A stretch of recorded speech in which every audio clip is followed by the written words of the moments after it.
Well, Russell, thanks again for your time.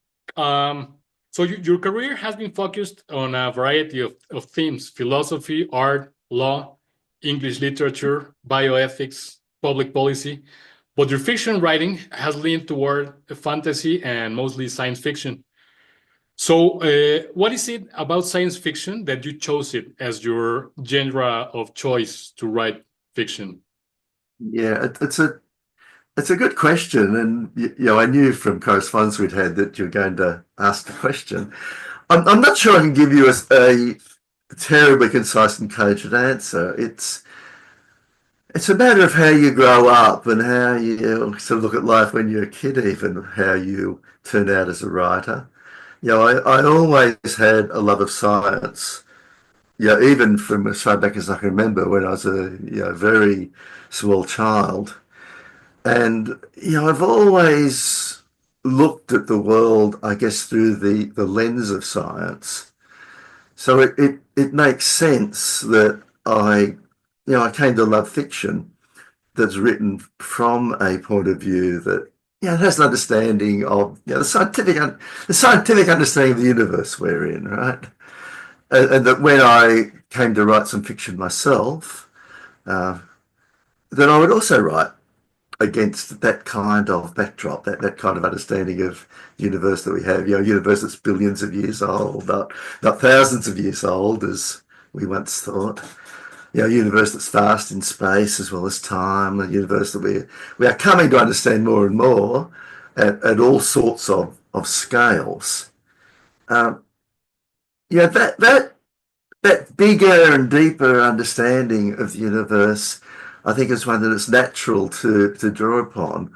Uh, if you're a writer who comes from a background where that understanding of the universe is ingrained into you, so it's just natural for me to write stuff that turns out to be science fiction. That might involve the future, might involve what we can do with computers, with all sorts of technologies, what we can do in a world that's been changed by science and technology and industrialization. So it's kind of not even an issue for me. It's just natural for me to read novels, stories, watch films, etc., that have that kind of background and understanding, and that if I write anything, whether it's philosophy, whether it's fiction, whatever it might be, of course, it's going to be written against that kind of understanding. That's how life has been for me. I'm just defogging my glasses a little bit as we speak. But yeah, that's the best answer I can really give you to that. Yeah, that's a surprisingly searching question about how you've lived your life and why you think and do things the way you do. So that's my best response to how I think and why I do things the way I do. Right. Thank you. Yes. Um, that's. I think I can relate to that because it comes in a sense from the sense of wonder, right, that we have as Right, children. right, That's. yeah, Uh, all right. yeah. You, That sense of wonder feeling that a lot of science fiction writers talk about. Yeah, as we look out at the universe that has been opened up to us. yeah, absolutely. All right. So, can you give us a few examples of how the concept of enabling form plays out in science fiction stories? It's well, Yeah, I mean, just yeah. Go ahead. Go ahead. no. I was going to say this is, as I say in the book, it's a somewhat abstract, obscure concept when you see it explained. I borrowed the term from a writer called Donald L. Lawler, and I'm just looking at the way he expresses it. He says, by enabling form, I mean simply a contrivance which extends a writer's capacity for treating a subject or for expression beyond the limits of either traditional discourse or his own private views. To some extent, all fiction is an enabling form. I merely wish to emphasise at this point a construction which facilitates potential frames of reference beyond the ordinary conventions of his craft. Now, wow, what does that mean? Well, but like a simple example of it, uh, if you want to write about questions of fate and free will, and do we really have free will? Is the future really kind of set for us? A way of exploring that is through stories about time travel. So the use of that science fictional icon, or I guess you could say that science fictional recurrent kind of plot involving time travel is a way to grapple with those philosophical themes to do with the nature of the future, the nature of human free will, if such a thing can possibly exist. Perhaps in a universe that we think of now, post Einstein as a four-dimensional universe, in which, in a sense, in a kind of timeless way, there's a sense in which the future might be thought of as already existing. And if you can travel to the future, well, that implies that there's a future there to travel to. And a whole lot of questions, a whole lot of challenges to the way we look at how we live our lives, as there's challenges that come from science, can be explored through those devices to do with time travel, or with communication with the future, or communication between us and the past. That's an example of enabling form, an example of drawing upon a recurrent kind of plot form, recurrent kinds of images and icons that you find in science fiction in this case, which can be employed, enable you to explore your thematic concerns. That I think is a much simpler, less abstract way of explaining it than what I read out to you from Donald Lawler, or at least I hope it's easy to understand than his abstract discussion. Of course, he goes on to discuss to give examples himself, so it does become clearer in his presentation. I don't want to be too hard on him, but that's my explanation of what it's about. And I would argue that the whole body of science fiction iconography, the recurrent sort of plots, the recurrent kind of images, the robot, the spaceship, time travel, all of that provides a resource to explore all kinds of interesting themes. Right. Yes. Yes. Absolutely. It sounds kind of obscure and abstract if you say, okay, enabling form. So what's that? So we don't want to scare people who are like who are reluctant to uh, deal with abstract concepts. So I just wanted to mention it because it's one of those things that sound complicated but are actually very natural and very easy to approach when you are there. I guess. So I just wanted to Well, it's kind of one of my ambitions for the book. I mean, Lawler's probably right that all fiction is enabling form in a way.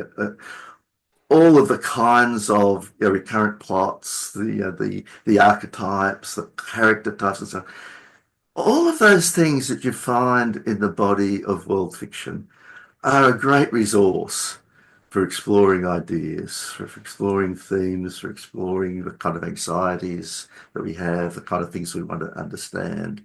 And as a subset of that, science fiction has developed its own entire iconography, recurrent plot forms, etc., etc.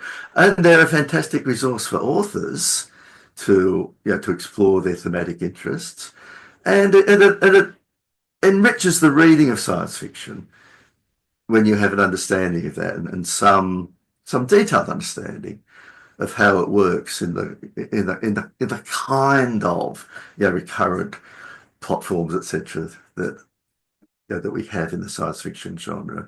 So I try to explain concepts like that as simply as I can in the book. I don't want to overwhelm the reader with jargon that's not familiar. Where jargon does come up, I try to explain it as clear as I can. As I'm struggling perhaps a bit more to explain it now in real time, but hopefully that clarifies it a little bit. Yes, I'm sure about that. Okay. So next question. Well, in science fiction and the modern imagination, you make clear that whereas you refer to science fiction as a genre, what you have in mind is science fiction as a narrative mode, right? That's well, it's another concept, but maybe you can. It's a distinctive. This is taken from the book. This the distinctive quality of narrative mode is that the range of actions available to the characters and the things that can happen in the story is broader than that of realistic literature or the reality we share as human beings, for that matter. So please tell us more about what is this narrative mode. People tend to talk about the science fiction genre and the fantasy genre and so on. We have that term genre for different kinds of fiction in this case, and that's fine. But I make a distinction between science fiction as a mode, and I'll come back to that in a second, and say the genre of detective stories. With detective stories, the kind of plot is, there's a murder or some other crime, but usually a murder. There's a attempt to solve the crime, find out who did it. There are certain characters types, such as the detective, and while there can be all sorts of ingenuity as to how that kind of basic plot unfolds, the genre of detective stories is determined, pretty narrowly by certain kinds of character types and a certain standard plot. Science fiction isn't really like that. You might say that there are standard plots, plural, within science fiction, but there's all kinds. There's stories about going to other planets, there's stories about alien invasions, there's stories about alternative realities, there's stories about the distant past, there's stories about the distant future, all kinds of stories, all kinds of character types. What really unifies science fiction is not so much a particular set of character types or a particular standard plot, admittedly with ingenious variations. What really sets it apart is, as you say, as I say in the book, the kinds of things that can happen. And the kinds of things that can happen are the kinds of things that the much greater range of things that could happen depending upon science and technology. So in the future, we may have technologies far more powerful than we have now. And we may be able to do all sorts of things with those technologies that we can't do now. In some alternative universe, that might be the case. Or there might be aliens who are able to do things that we can't do. The idea is that within the much bigger world in time and space and in depth that's been opened up to us by science and by the rise of technology, there's a lot more things that human beings can do even now and might be able to do in the future than was the case for the first 200,000 or so years of what human beings could do. So nothing about it's supposed to be supernatural. This is a distinction from fantasy where magic and gods and the supernatural are part of the story. Science fiction, at least in principle, opens up a wider range of events that can happen, things that people can do. But there's at least some hand waving that it's because of science or because of technology. Now, that could get to the point where it's almost like magic, of course. But centrally, there's this idea of what I call rationality, in a sense, or you rationalize at the very least what these extra kinds of events are, or what these extra kinds of things that people can do are. You rationalize it in terms of science. So science fiction is, you might say, not a realist mode in that sense, but it is a realist mode in another sense, and that is, the stories about things that literally happen. It's not allegory or metaphor or whatever. It might have an element of that as well. But they're stories that you're supposed to take at face value. Take these events as real events, and take the strange things that happen as rationalised by science and technology, by some expanded science and technology.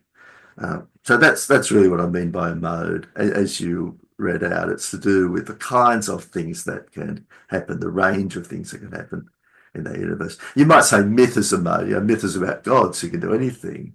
Uh, Fantasy is another mode. Of course, you know, magic comes in, and you know, supernatural beings, and they're gods, but other supernatural beings as well. And a whole range of extra things that happen in fantasy that can't happen in you know, the real world. And in theory can't happen in science, or if they do happen in science fiction, you know, they're at least rationalized as being some kind of super science or whatever it might be. Yeah, the concept, this rationalization can be stretched quite a bit, you know? Oh yeah, to the Yeah. point where some science fiction and some fantasy are almost indistinguishable. Yeah. And and okay, I think that's fine. I think, I mean, I love fantasy as well as it happens. I'm fine with those stories. But I do think at the centre of science fiction, we have stories where that rationalisation is much more plausible, and there's much more emphasis on the world that's been opened up by science and what that might mean, even philosophically, rather than just, you know, there's other planets out there and that's an excuse for a whole lot of, you know, really wild adventures. You know, I love those really wild adventures, but at the centre of science fiction, there's there's something that takes science much more seriously than that. Right, right. Okay. Uh, well, I have another question, but it's about the mega text, but I think we're like focusing too much on concepts, so I'm gonna skip that one. That I find that a very interesting concept. This of the mega text, but the idea is, or what I why I wanted to ask you this is because I wanted you to give us examples of how as you have um, uh,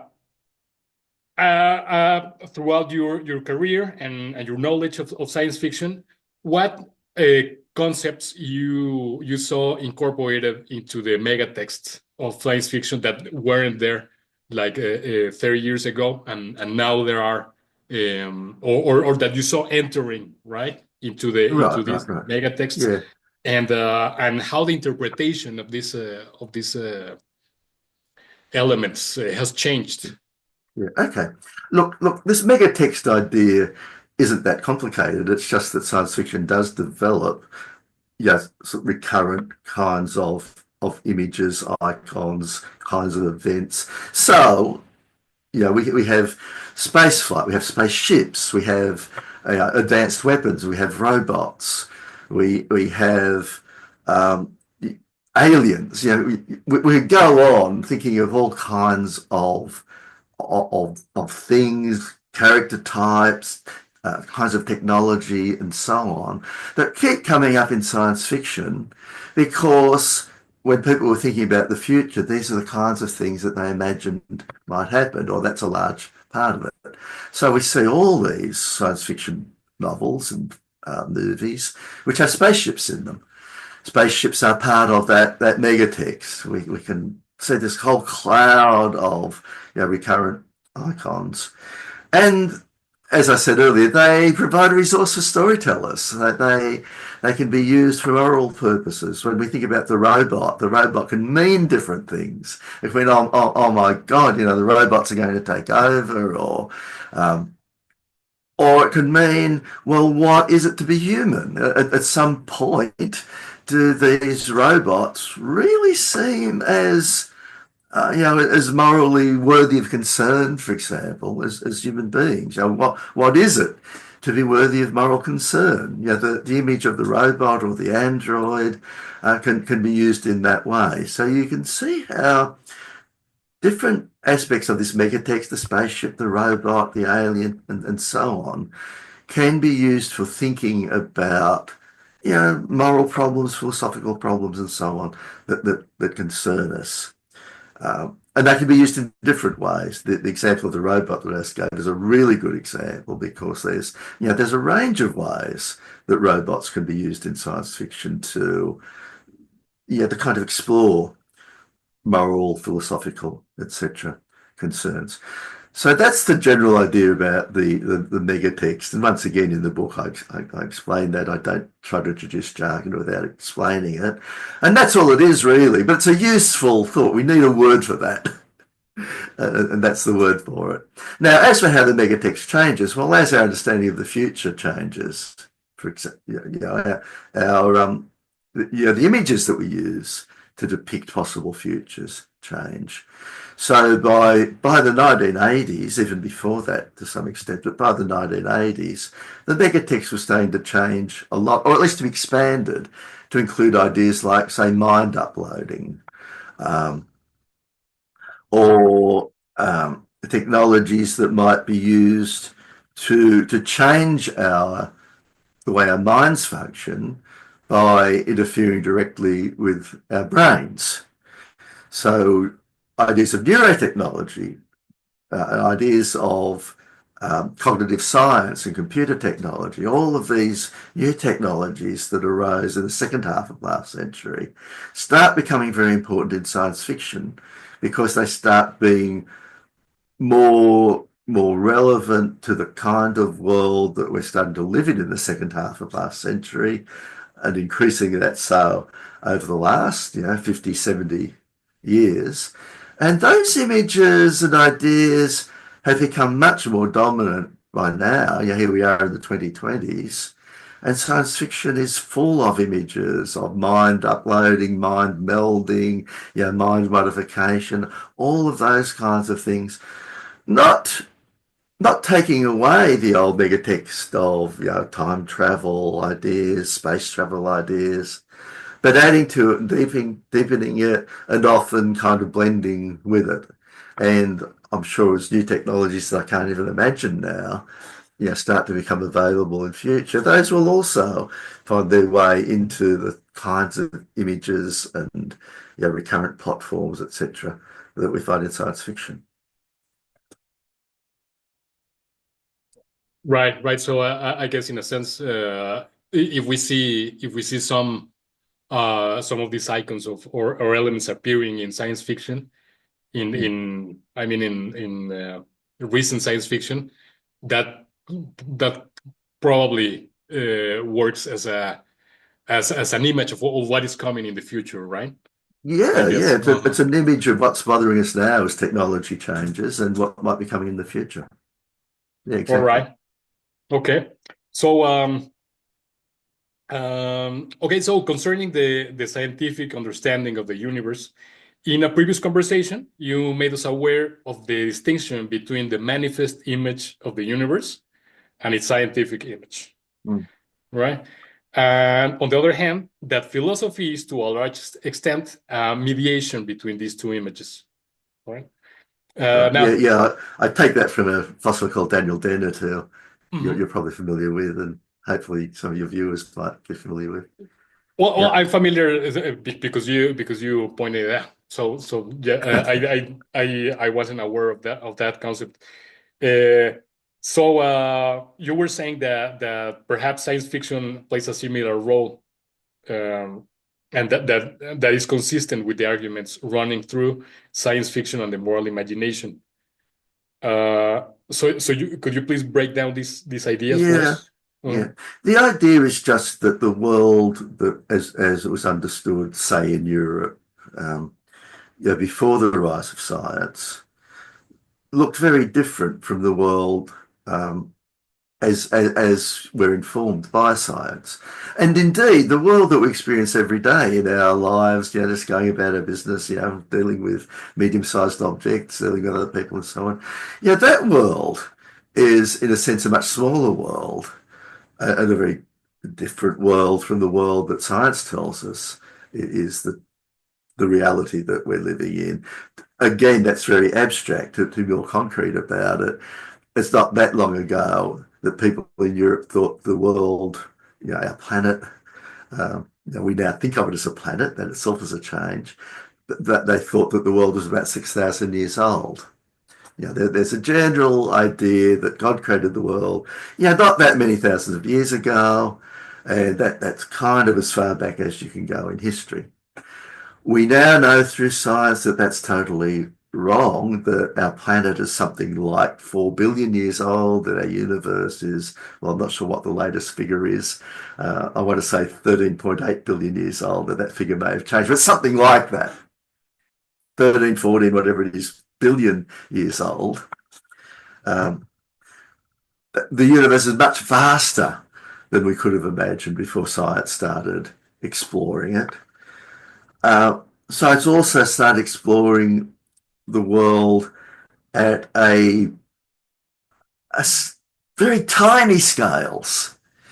So we now understand about cells within the human body. We understand about matter being made up of atoms. We are investigating the structure of the atom itself. We're investigating subatomic particles. We're investigating how matter and energy relate to each other. We're investigating how things change if you travel at incredibly high speeds, and your mass increases and time foreshortens and so on. The world as we understood it 500 years ago is a very special case of a much larger, deeper, older, and infinitesimally structured world that science now describes to us. And that does change how we think about things. We can avoid it to a great extent in our day-to-day lives. It still looks like the sun rises in the east and sets in the west, right? It still looks as if the sun's going around the earth, but we know it's actually the opposite, that the earth's going around the sun and the earth's rotating on its axis and producing this illusion of the sun rising in the east and setting in the west. So we have that kind of double vision. We know how it really is, but we also know how it looks. And that's that double vision of how the earth revolves and rotates and how it looks as if the sun revolves. That's a kind of nice example of that total change in the two visions of reality that we have. Now, I don't actually use the expressions manifest reality or manifest image and scientific image in the book, but it's a way of thinking about how our vision of the world has changed, or at least our scientifically informed vision when we're thinking beyond our day-to-day concerns. We're thinking about what the universe is really like. That has actually changed. And it's changed in many ways that affect, it seems to undermine traditional religion, for example. Now, if religion is going to survive, it has to adapt to the changed world. So a lot of religious doctrine is now interpreted more metaphorically or symbolically than literally, although there are fundamentalists who insist on interpreting it literally, and that itself creates a conflict. So there's one impact. But it just opens up all sorts of questions, even the questions about fate and free will that I described earlier. If we live in a kind of four-dimensional universe and there's a sense in which the future is in a funny sort of sense there, what room does that leave us to having genuine choice and so on? Now, I don't think it means that we should all become fatalists, but it raises an issue. And you can think of many issues. If there's aliens out there, there are other intelligent species out there on other planets. What does that really mean about us? If those aliens could have perhaps a very different evolved nature, psychological nature from ours, and might have very different kinds of societies based on their psychological nature rather than on human nature.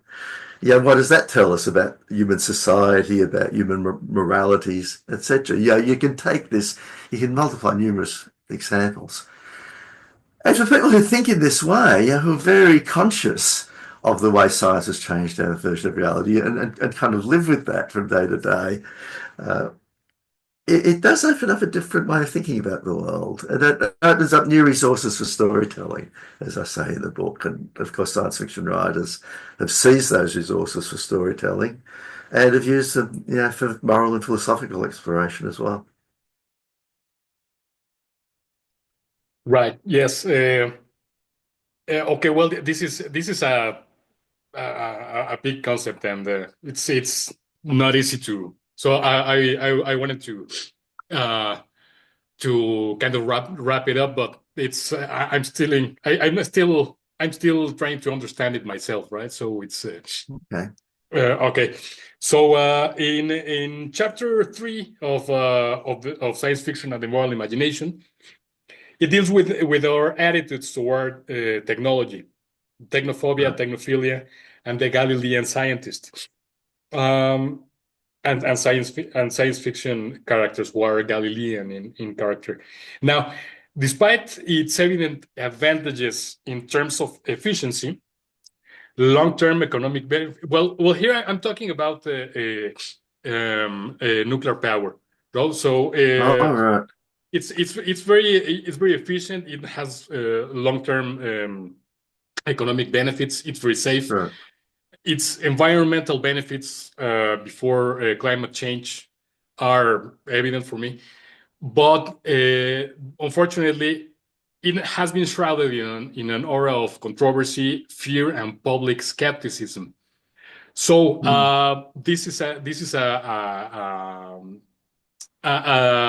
an issue that I think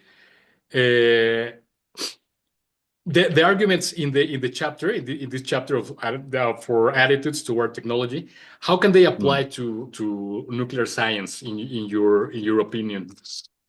Yeah. Yeah. Well, nuclear power is a good example. I mean, another example might be genetic sciences, right? Um, I mean, some of these sciences just frighten people, but there's a lot of emotion. If you think about nuclear power, um, it conjures up images of Hiroshima and Nagasaki, the terrible destruction caused by nuclear weapons. It conjures up images of the fact that there's, what, 12,000 or some figure like that, nuclear warheads in the world today, which would be enough to, basically destroy civilization. It conjures up the nature of nuclear explosions, which don't just cause a blast effect like conventional explosions, but it causes the radiation with long-term effects, cause fallout, etc., etc. And all of this, I mean, that's all very creepy. And if you quite understandably, know a bit about that and have those kind of reactions to nuclear power used in a military sense, it can carry over to the way you think about using nuclear fission at all.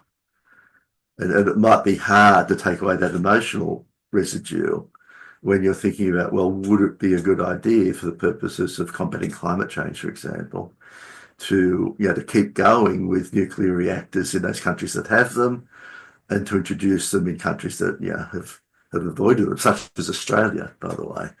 Um, I'm all for, of course, trying to think about these questions rationally, but it's hard to avoid emotional connotations. People make all sorts of decisions based upon what they're reminded of emotionally, and maybe not actually doing the breakdown of, well, what's really the rational pros and cons here. That's what I think I'd say about nuclear power. Now, I don't know of any, I can't think immediately of any science fiction that has particularly explored that exact question. There probably is some. I'm sure we could find science fiction novels by people like Larry Niven and Jerry Pournelle, for example, who are very, very hard-nosed science-based science fiction writers who would find a place even for nuclear explosions. I'm thinking of the alien invasion novel Footfall by those two writers, where we respond to alien invasion using devices that we find that do rely on nuclear power. So we could probably find some examples that touch on this, but more generally, science fiction asks us to consider the implications of technology, and in some cases, regrettably, I think it can encourage those knee-jerk emotional reactions. I think we could find a lot of science fiction novels, stories, films, etc., that do this with genetic technology, right? Jurassic Park, right?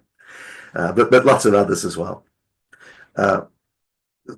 But on the other hand, these issues can be explored in a way that says, well, hang on, maybe we can find benefit. So you have different novelists, writers of screenplays, short story writers, etc.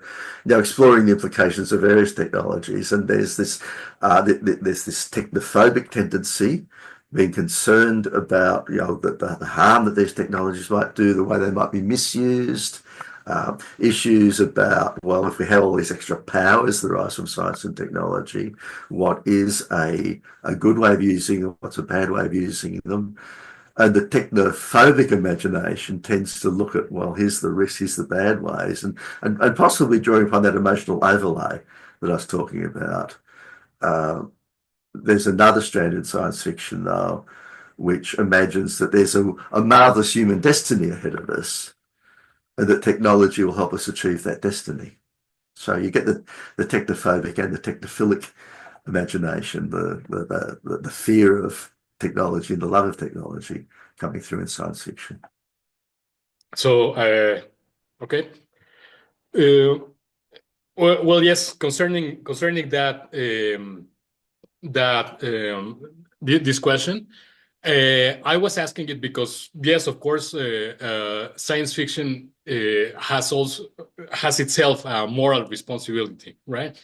Because it somehow presents technology or scientific advancement in certain ways, and as you mentioned with bioengineering, genetic engineering, and nuclear science, it has presented, especially nuclear science, in a very negative way, and it's kind of contributing to an irrational fear towards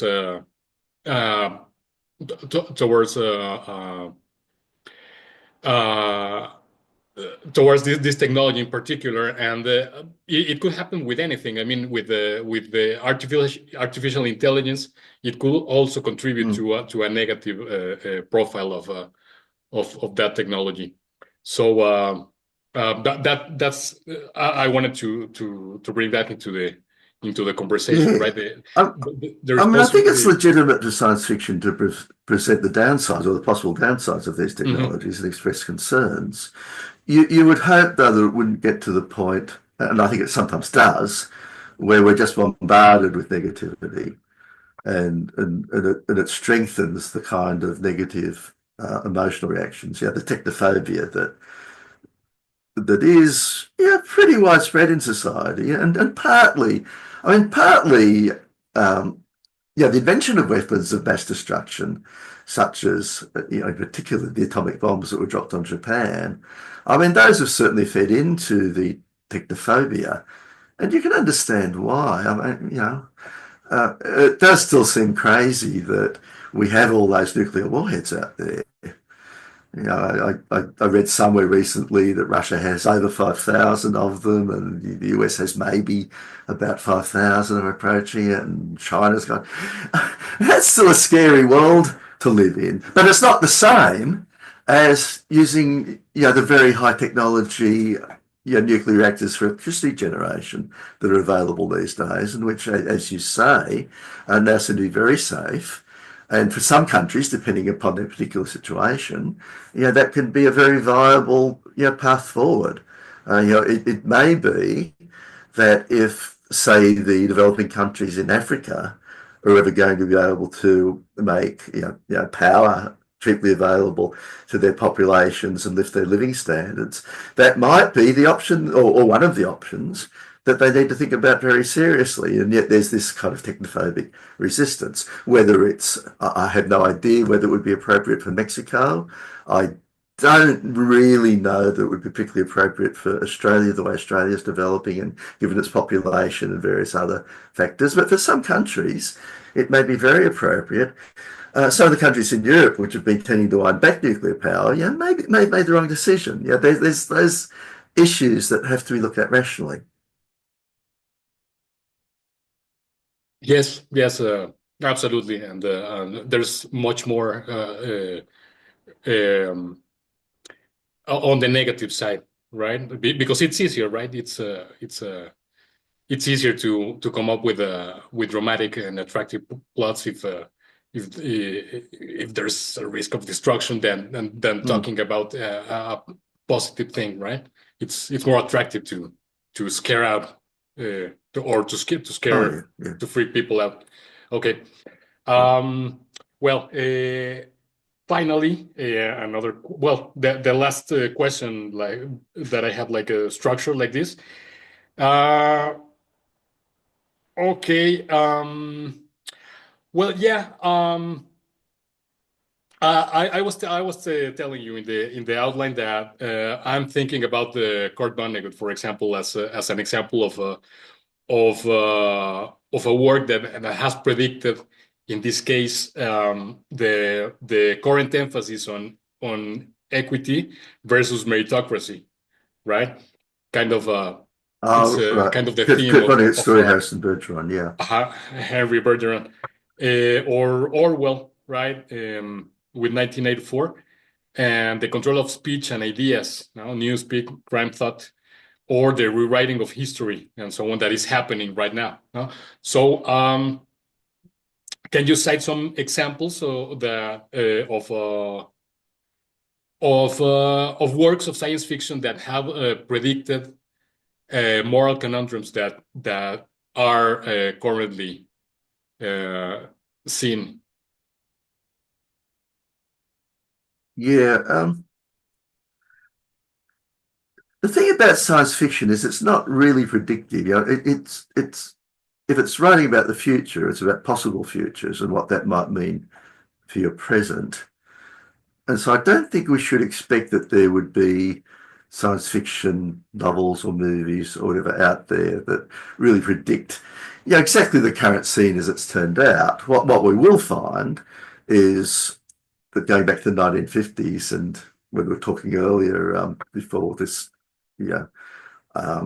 videoed section of our talk, I mentioned Ian Forster's The Machine Stops, which I think was published in 1909. That has a world of people using something a bit like the internet. So something a little bit like the internet is being predicted even back then.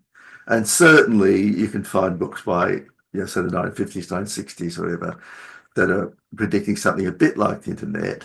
But it turns out in real life not to be quite the same.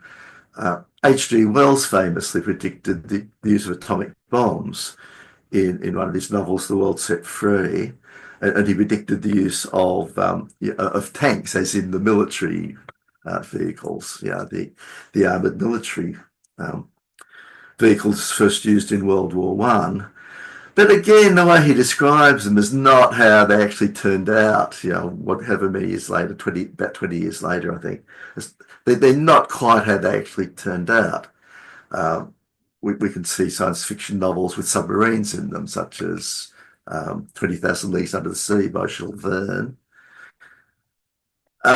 So science fiction often can predict something, but not necessarily the exact form that it will take.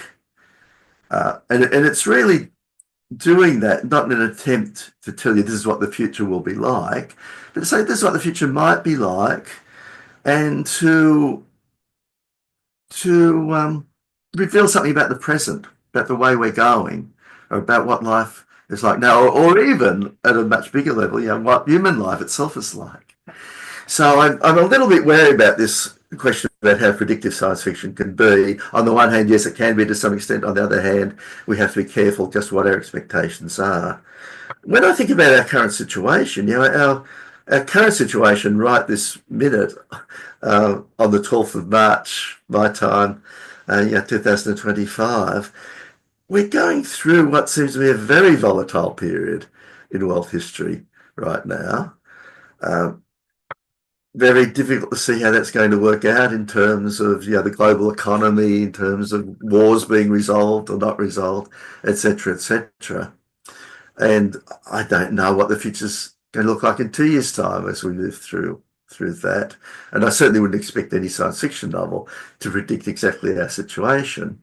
But if you go, for example, to a series of novels such as the Culture series by Ian M. Banks, you see in that series uh, a very enlightened, I think, by our standards, an almost utopian um, culture called The Culture, uh, which is spread across planets and star systems, etc., and has very advanced AI and so on. And in many ways is an extremely attractive kind of society.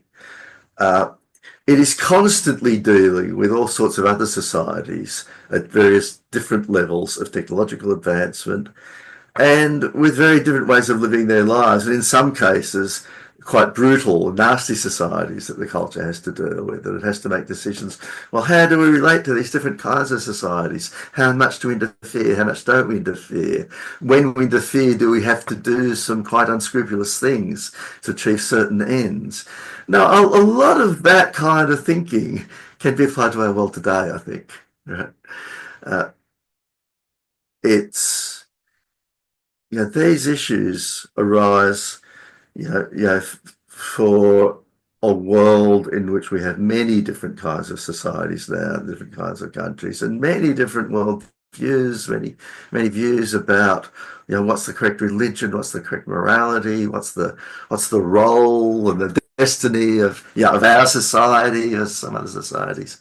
So I think that science fiction can not predict so much, but can kind of wrestle with problems that are very much analogous to our problems and illustrative of our problems and where our world might be going. And those would tend to be the examples that I would want to use and write about, more than the kind of example of H.G. Wells imagining nuclear weapons. Well, okay, that's interesting. And Wells, but I think there's a lot more to Wells, in fact, than the predictive parts of what you can find in H.G. Wells's work. There are issues in H.G. Wells's work about, well, how do we live in a universe that doesn't care about us? A universe where we're actually very small. There may be minds out there much greater than our own. How do we relate to those? So, in any science fiction writer of stature, like Wells or Jules Verne or whoever it might be, there are aspects beyond the merely literal and the merely predictive that you might want to you might want to have as your main focus when you're thinking about them. And for that reason, we've had submarines for a very long time now, but it's still interesting to go back and read what was being said about submarines and submarine warfare, even in the 19th century, in works of science fiction. Yeah, there you go. That the example of the culture, I think it's great because yes, of course, we're dealing with this global village with different cultures at different levels of or where they are different. No, they're different, but in some aspects, well, some people could say some cultures are better than others. And some others are more relativists. Right. So that can, I think, can be. I think Banks should illustrate that very well in those in that series. And it does Banks explicitly raises the issue of, well, if you're going to say some societies or cultures are better than others or more enlightened, what are your standards and are there ultimate standards? So you get into even deeper philosophical territory. And I love that series. And for those who don't know it, obviously you do, Miguel, but for those who don't know it, it's something I'd strongly recommend. And for someone who wants to dip their toe into the science fiction world and wants to see whether it's for them, that would be a good place to start, to see some very entertaining. There's these magnificent stories going on and incredible characters, but very serious use of yeah, of the resources of science fiction. So, Mhm. so that's a place that I can recommend people to start if they haven't already become familiar with it. Yeah, yeah. Actually, that's one of the books that is in my in the list that reading science fiction and the moral imagination. I mean, I made a list of okay, I want to read this one, this one, this one, this one, and actually one of the renaissance of hard science fiction that is mentioned. Actually, we already have the rights for translating that anthology into Spanish. Oh, So that fantastic. yeah, so that's one of of the other projects that we have. We're gonna publish that in 3 volumes because it's Yeah, kind it's a of huge book. thick. Mm, Yeah, it's mm. 42 stories, but yeah, and the culture is one of that I said okay, I need to read this series. Um, so that's another advantage of your book, right? That it points out, okay, you have to read that one. Okay, so final question: if you had the chance to add another chapter to science fiction and the moral imagination, Mm. what would that chapter be about? Yeah. Uh, Look, I don't have. If I were to go back and write further about science fiction and philosophy, I suppose I would go beyond writing about the intersection with moral philosophy and start writing about the intersection with more metaphysical themes, like do we have free will and so on? What's the nature of time?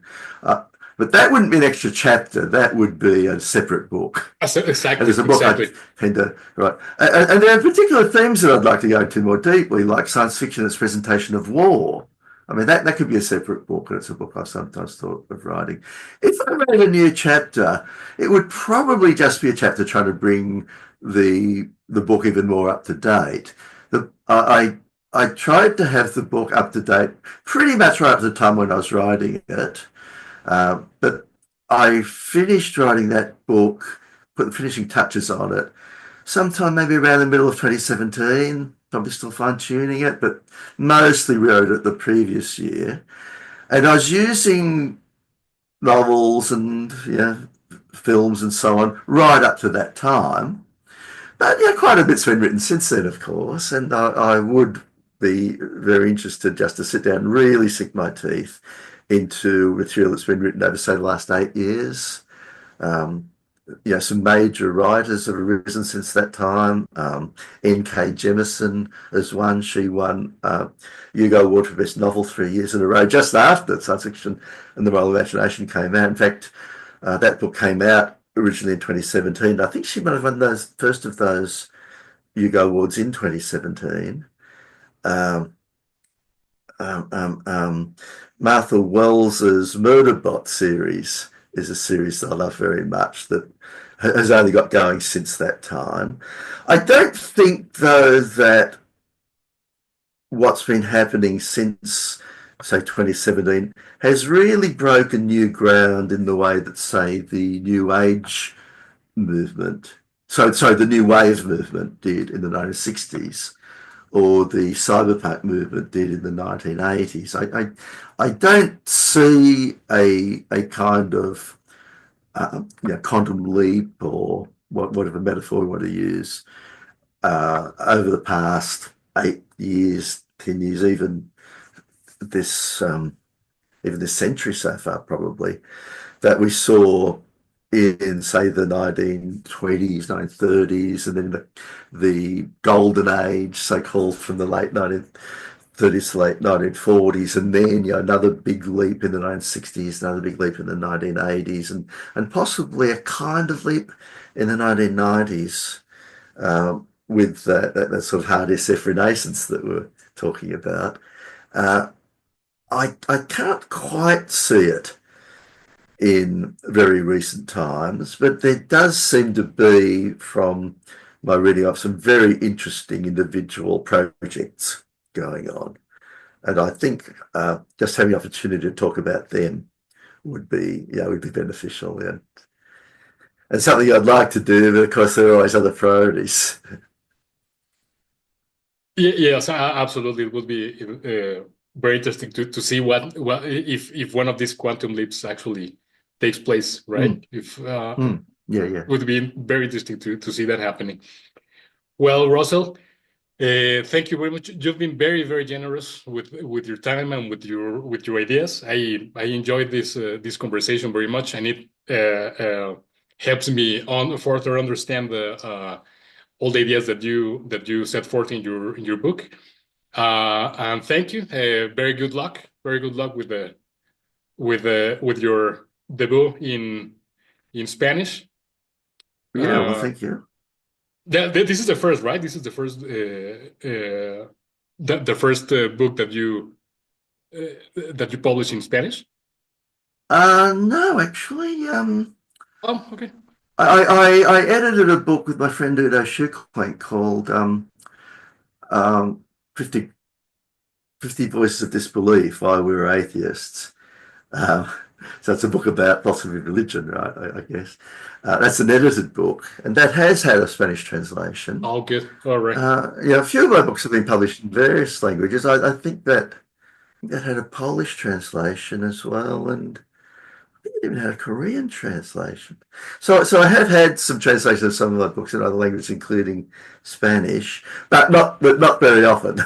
So I'm very pleased and grateful that this is coming out, and all the extra work that you've put in. You know, we were talking earlier, you know, in another discussion about how I apparently have discussed about 350 different novels, stories, etc., films, and so on.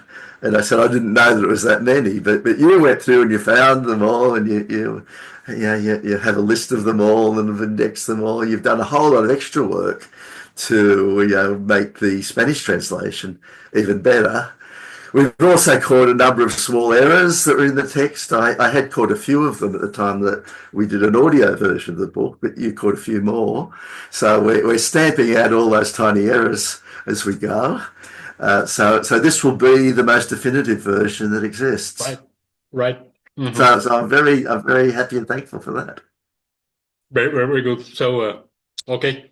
So that's it. Thank you very much. All right. And until Signing off next then. time. All right. Thank you.